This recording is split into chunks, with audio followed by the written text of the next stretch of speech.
ठीक है।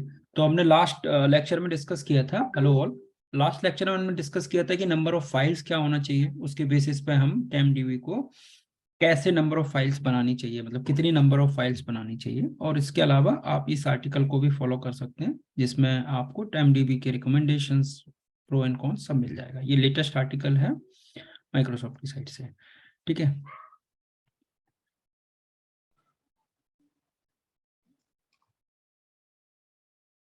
ठीक है। So adding the files is something like that. So आप जब एडिंग फाइल ऐड कर रहे हो तो आप नंबर ऑफ फाइल्स ऐड करते हो और उसके हिसाब से डेटा इसमें राइट होता है। तो red is representing data and blue is free space. ठीक है। सो ये मैं अभी जस्ट इससे पहले मैंने बताया था कि आप आज के केस में हमारे पास जो नया कॉन्फ़िगरेशन आया है, नई सेट ऑफ फीचर्स आए हैं 2016 के ऑनवर्ड्स, जिसमें आप क्या कर सकते हो, टेमडीबी का फाइल को यहाँ से आप सेट कर सकते हो, जिसमें आप टेमडीबी का कॉन्फ़िगरेशन है, जिसमें नंबर ऑफ फाइल्स कितनी होंगी, नंबर ऑफ इनिशियल साइज क्या होगा, ऑटो ग्रोथ क्या फिक्स करना है। अगर आप इसको चाहते हो कि इनिशियल साइज को चेंज करना है आपको 32 GB या उससे ज़्यादा करना है, या ऑटो ग्रोथ आपको क्या करना है, तो आप यहाँ पे अपनी पॉइंट ऑफ व्यू सेट कर सकते हो। इसके अलावा आप इसकी डायरेक्टरी भी अपने हिसाब से डाल सकते हो। तो इनिशियल साइज लॉग फाइल के बारे में भी आप यहाँ डिस्कस कर सकते हो। ठीक है। तो ये फीचर्स 2008-16 ऑनवर्ड्स आया है, जिसमें आप टेमडीबी का कॉन्फ़िगरेशन जब आप डेटा डायरेक्टली सेट करते हो उसी टाइम पे आपको टेमडीबी का कॉन्फ़िगरेशन भी अलाउड है, आप जो जीयूआई मोड से कर सकते हो। ठीक है। ये पहले नहीं होता था, पहले हम 2016 से पहले हम लोग ये इसको मैनुअली करते थे कि कितने प्रोसेसर हैं, फिर इसको फिक्स करना है ऑल दैट। बट ये कई बार लोग भूल जाते हैं, इसको नेक्स्ट नेक्स्ट कर देते हैं, लेकिन इसको भी ये इंपॉर्टेंट फीचर है। इसमें इनिशियल साइज आपका मैटर करता है, तो मैं रिकमेंड करता हूँ कि 1 GB से कम नहीं रखना चाहिए, और डिपेंड करता है कि आपके पास कितना रिसोर्स है उस हिसाब से। बट इसका इनिशियल साइज और ऑटो ग्रोथ हमेशा MBs में होना चाहिए, परसेंटेज में ऑटो ग्रोथ कभी नहीं रखना चाहिए। उसके अपने एक डिसएडवांटेजेस हैं, हाउएवर वो हम लास्ट वीडियो में शायद हमने डिस्कस किया था कि क्यों नहीं रखना चाहिए परसेंटेज में, वो वीडियो आप देख सकते हो। ठीक है। तो इसमें आप देखो कि मेरे नंबर ऑफ फाइल्स 4 हैं, इनिशियल साइज हमारा ऑटो ग्रोथ 64 है, इसके अलावा ऑटो ग्रोथ हमने लॉग फाइल की भी सेट कर दिया। ठीक है। ठीक है। अब ये एक नया फीचर है, जिसने मेरी बेस्ट प्रैक्टिस वाला वीडियो देखा होगा उसमें आप लोगों को याद है कि नहीं, जिसमें मैंने बात की थी grant perform volume maintenance task privilege in SQL server instances. तो ये फीचर्स माइक्रोसॉफ्ट ने इनकॉर्पोरेट कर दिया है, जबकि ये पहले हम as a best practice implement करते थे। तो ये फीचर्स भी आप अनेबल कर सकते हो, जिससे क्या होता है, जितने भी वॉल्यूम मेंटेनेंस टास्क होते हैं उनको आप कर सकते हो, इसमें अलाउड हो जाता है। ठीक है। सो following stops the ability to cache temp tables, creating the name constraint using the DDL after creation, creating using dynamic SQL used and ad hoc commands. So temp casing हम हटा सकते हैं, अगर ये 4 चीजें हम फॉलो करें तो temp में कैसिंग नहीं होती है। ठीक है। तो नेम्ड कंस्ट्रेंट बनाएं।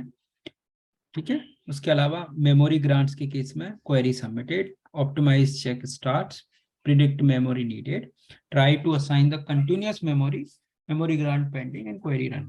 सो मेमोरी ग्रांट्स का मतलब क्या होता है कि जब भी आप क्वेरी कोई भी ऑपरेशन करते हैं उसके लिए आपको हमेशा मेमोरी चाहिए होती है, और मेमोरी ग्रांट आपको तभी होती है जब रिसोर्स आपके पास अवेलेबल है, अगर नहीं है तो उस केस में आपको प्रॉब्लम हो सकती है। ठीक है।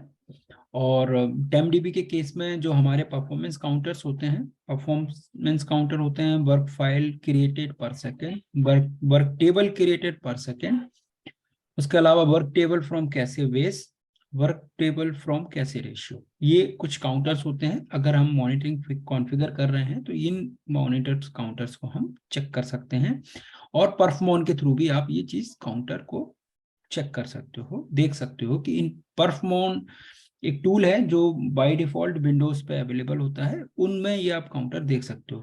तो अगर आप कहोगे, एक वीडियो में हम, एक लेक्चर में हम परफमोन के बारे में भी डिस्कस करेंगे, परफमोन कैसे कॉन्फ़िगर कर सकते हैं। अगर आपके पास कोई भी टूल नहीं है, आप चाहते हो कि नहीं मुझे कुछ बेसिक अंडरस्टैंडिंग हो जाए कि कैसा लोड है, आईओ क्या है, वर्क फाइल क्रिएट कितनी हो रही है, तो हम परफमोन के थ्रू ये सारी इन्फॉर्मेशन निकाल सकते हैं। परफमोन हमें दोनों तरीके से डेटा सर्व करता है, आपको एक्सएमएल के फॉर्मेट में देता है और आपको ग्राफिकल फॉर्मेट में भी देता है, which is very interesting tool. मैं अभी के लिए जस्ट दिखा देता हूँ आपको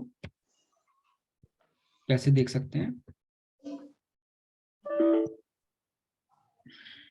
टास्क मैनेजर के थ्रू भी जाके देख सकते हैं। हाँ, you have this performance monitor करके एक टूल होता है। ये विंडो का इनबिल्ट फीचर होता है जिसमें आप अपना परफॉर्मेंस मॉनिटर भी देख सकते हैं एक ग्राफिकल पॉइंट ऑफ व्यू से। तो आप ये ग्राफिकल आपको जो दिख रहा है, ये हमारे पास कुछ नहीं आ रहा है क्योंकि डिफॉल्ट हमने कुछ कॉन्फ़िगर नहीं कर रखा, बहुत बेसिक कॉन्फ़िगर है। तो आप यहाँ पे डेटा कलेक्टर और ये सारी चीजें, रिपोर्ट्स यहाँ पे अपने हिसाब से बना सकते हो और आप अपने यहाँ पे ट्रेस सेशंस बना सकते हो और अपने सेशंस, कई सारे सेशन को आप डेटा को कलेक्ट कर सकते हो based on the requirement. So you have a many options to do this. So this is completely a separate lecture. इसके लिए आपको ऑलमोस्ट 2-3 घंटे लगेंगे इस चीज को समझने के लिए, बट अभी के लिए आप समझिए कि अब मैं TimeDB की बात कर रहा हूँ, तो वर्क फाइल क्रिएटेड पर सेकंड, वर्क टेबल क्रिएटेड पर सेकंड, ये 4 पैरामीटर्स हम परफॉर्मेंस काउंटर में देख सकते हैं। ठीक है, तो ये सारे पैरामीटर हम जब अनेबल करते हैं तो आप देख सकते हो, आप देखते हो डेटा कलेक्टर सेट हम जब बनाते हैं तो यहाँ से जैसे हमने कोई नाम दिया, मैनुअली बनाना है हमें, तो यहाँ पे आप काउंटर प्रोवाइडर काउंटर, ये यहाँ पे आप यूज कर सकते हो। ठीक है, तो ये काउंटर आपको यहाँ दिखेंगे, क्योंकि काफी काउंटर होते हैं, आपको यहाँ लोड हो रहे होंगे, टाइम लेता है ये सारी चीजें। ठीक है, बट आप खुद करेंगे प्रैक्टिस या हम एक लेक्चर में इस चीज को अंडरस्टैंड करेंगे कैसे काम करता है। ठीक है, उसके अलावा अगर हमें कर्सर मैनेजर रिलेटेड पर काउंटर चाहिए तो हम TSQL local counters performance counter में देख सकते हैं, TSQL लोकल ग्लोबल कर्सर और API कर्सर। तो अगर हमें कर्सर रिलेटेड मैनेजर्स और कर्सर रिलेटेड चीजें मॉनिटर करना है, जैसे कि हमने प्रीवियस लेक्चर में डिस्कस किया था कि कर्सर्स एक ऐसी ऐसी प्रॉब्लम कह सकते हैं जिसको, इसकी वजह से काफी हद तक वर्कलोड बढ़ता है TimeDB पे। तो ये सारे काउंटर हम चेक कर सकते हैं कि भाई TSQL में लोकल कर्सर कितने यूज हो रहे हैं, ग्लोबल कर्सर कितने यूज हो रहे हैं, API कर्सर कितने यूज हो रहे हैं। तो that can also be counts monitored through the performance counter.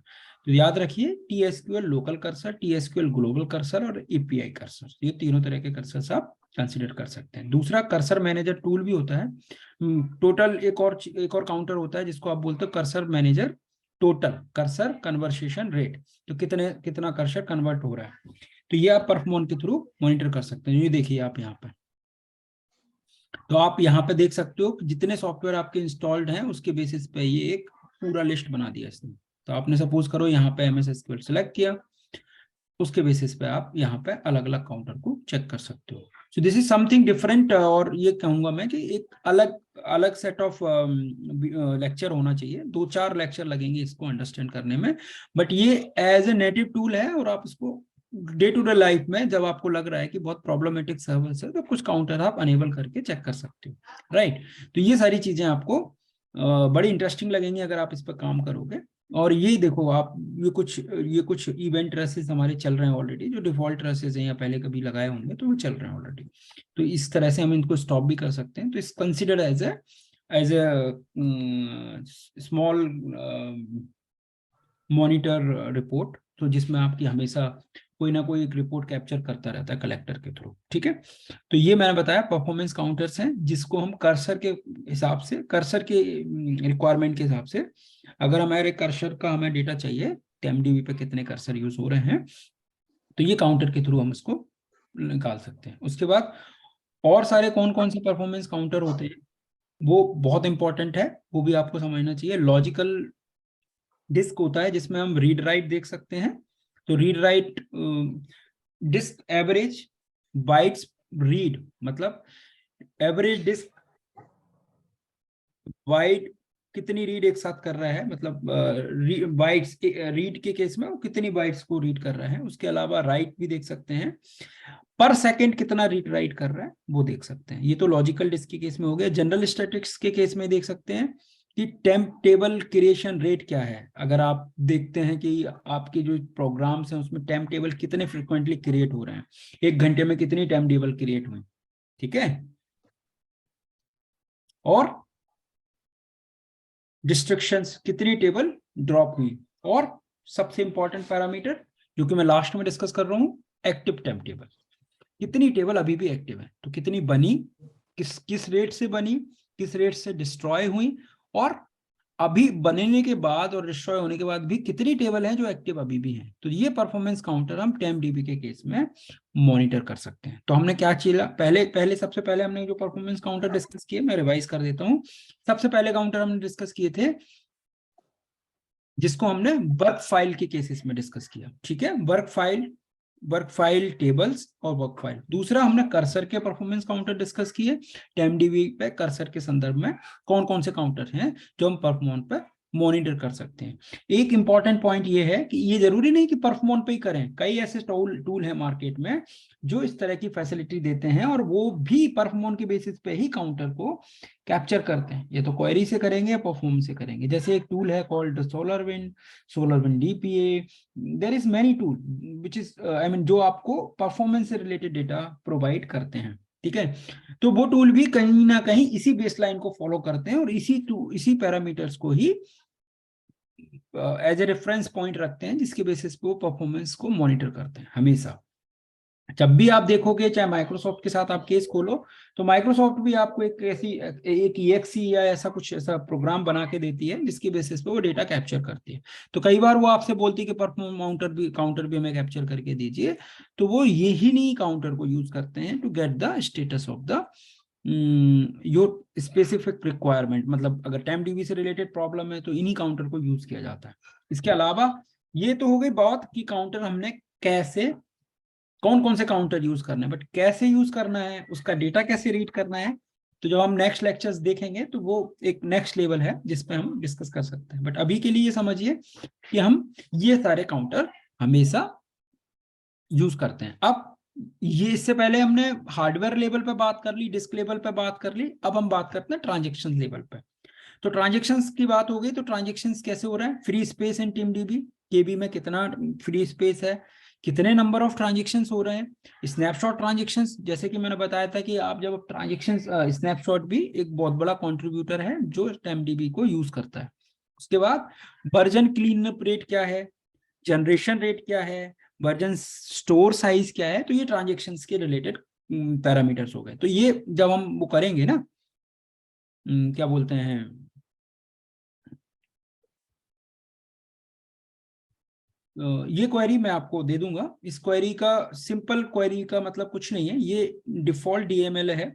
However हमने इसमें कुछ सम लगा के और कुछ मीनिंगफुल डेटा बनाने की कोशिश की है कि कैसे डेटा काम कर रहा है। तो इसमें हमने देखा है कि user object reserve page count कितना है, ठीक है। तो यूजर ऑब्जेक्ट केबी हो गया, इंटरनल ऑब्जेक्ट हो गया, वर्जन स्टोर हो गया, फ्री स्पेस इन केबी हो गया। तो ये देखिए, ये देखो आप, तो ये इंफॉर्मेशन आपको इस क्वेरी से, कौन सा डीएमबी यूज कर रहा हूं मैं, DMDB फाइल स्पेस यूजेस। तो कौन सा फाइल स्पेस यूज कर रहे हैं हम, जितने भी फाइल के क्या यूजेस हैं वो हम इस DMB से चेक कर सकते हैं।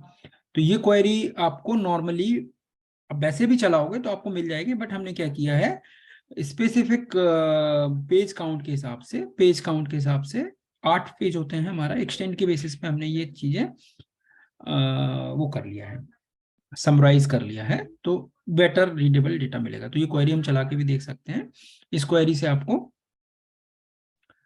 मेजॉरिटी और space taken by the version store, ठीक है। तो अगर आपका डेटा वर्जन स्टोर के केस में ज्यादा डेटा स्पेस ले रहा है तो आप यहाँ इस क्वेरी से देख सकते हो, ठीक है।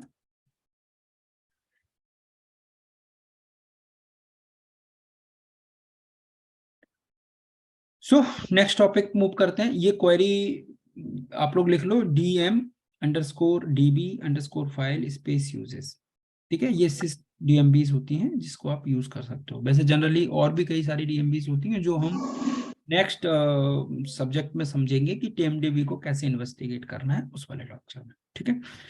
सो टेमडीबी इन्वेस्टिगेशन के बारे में हम थोड़ा सा